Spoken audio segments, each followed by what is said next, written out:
Hello दोस्तों, आज हम एक बहुत ही इंटरेस्टिंग टॉपिक डिस्कस करने वाले हैं। Plant cell. ये चैप्टर स्कूल लेवल बायोलॉजी का बेस है और आगे चल के हायर स्टडीज के लिए भी काफ़ी इम्पोर्टेंट है। तो चलिए शुरू करते हैं प्लांट सेल की amazing journey. So introduction to plant cell. सबसे पहले समझते हैं कि प्लांट सेल होता क्या है। प्लांट सेल एक स्ट्रक्चरल और फंक्शनल यूनिट है जो प्लांट्स को बनाता है। ये सेल वॉल की वजह से एनिमल सेल से अलग होता है। प्लांट सेल के अंदर मल्टीपल ऑर्गेनेल्स होते हैं जो अलग अलग काम करते हैं, जैसे कि फोटोसिंथेसिस, स्टोरेज और एनर्जी प्रोडक्शन। सेल का सबसे आउटर लेयर होती है सेल वॉल। ये रिजिड होती है और मेनली सेलुलोज से बनी होती है। ये प्लांट को एक डेफिनेट शेप देती है और प्रोडक्शन भी करती है। सेल वॉल के अंदर होती है सेल मेम्ब्रेन। इसको प्लाज्मा मेम्ब्रेन भी कहते हैं। ये एक सेलेक्टिवली परमिएबल लेयर है जो डिसाइड करती है कि कौन सी चीज सेल के अंदर जाएगी और कौन सी बाहर निकलेगी। सेल के अंदर जो जेली लाइक सब्सटेंस होता है उसे हम साइटोप्लाज्म कहते हैं। यही वो प्लेस है जहां पे सारी ऑर्गेनेल्स प्रेजेंट होती हैं और मेटाबॉलिक रिएक्शन होते हैं। न्यूक्लियस को सेल का कंट्रोल सेंटर भी कहते हैं। ये जेनेटिक मटेरियल यानी डीएनए को स्टोर करता है। न्यूक्लियस के अंदर एक न्यूक्लियोलस होता है जो राइबोसोम बनाता है। न्यूक्लियस के आसपास होती है न्यूक्लियर मेम्ब्रेन जो इसको प्रोटेक्ट करती है। इसके साथ ही न्यूक्लियस कनेक्ट होता है एंडोप्लाज्मिक रेटिकुलम से। रफ और स्मूथ ईआर दोनों होते हैं।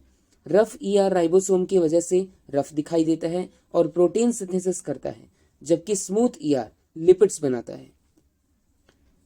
अब बात करते हैं राइबोसोम और गोल्गी अपरेटस की। राइबोसोम को हम प्रोटीन फैक्ट्रीज भी कहते हैं। ये प्रोटीन्स बनाते हैं जो सेल की ग्रोथ और रिपेयर का काम करते हैं। अब बात करते हैं गोल्गी अपरेटस की।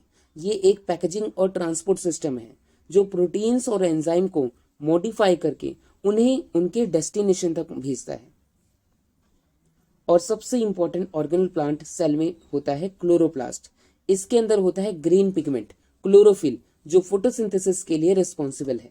यही प्रोसेस है जिसमें प्लांट्स सनलाइट को एनर्जी में कन्वर्ट करके अपना खुद का खाना बनाते हैं। Power house. माइटोकॉन्ड्रिया को हम पावर हाउस भी कहते हैं, power house of the cell. ये ग्लूकोज को तोड़कर एनर्जी यानी कि एटीपी बनाता है जो सारे सेल फंक्शन के लिए यूज होता है।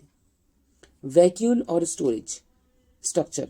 प्लांट सेल के अंदर एक लार्ज सेंट्रल वैक्यूल होती है जो पानी, सॉल्ट्स और वेस्ट मटेरियल स्टोर करती है। वैक्यूल के आसपास होती है एक वैक्यूल मेम्ब्रेन जो स्टोरेज को रेगुलेट करती है। इसके अलावा सेल में एमाइलोप्लास्ट होते हैं जो स्टार्च स्टोर करते हैं।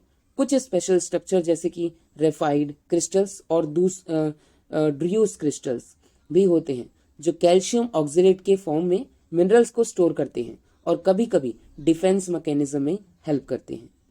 तो दोस्तों, आज हमने देखा कि प्लांट सेल कितना ऑर्गेनाइज्ड होता है। हर ऑर्गेनेल का एक स्पेसिफिक रोल होता है।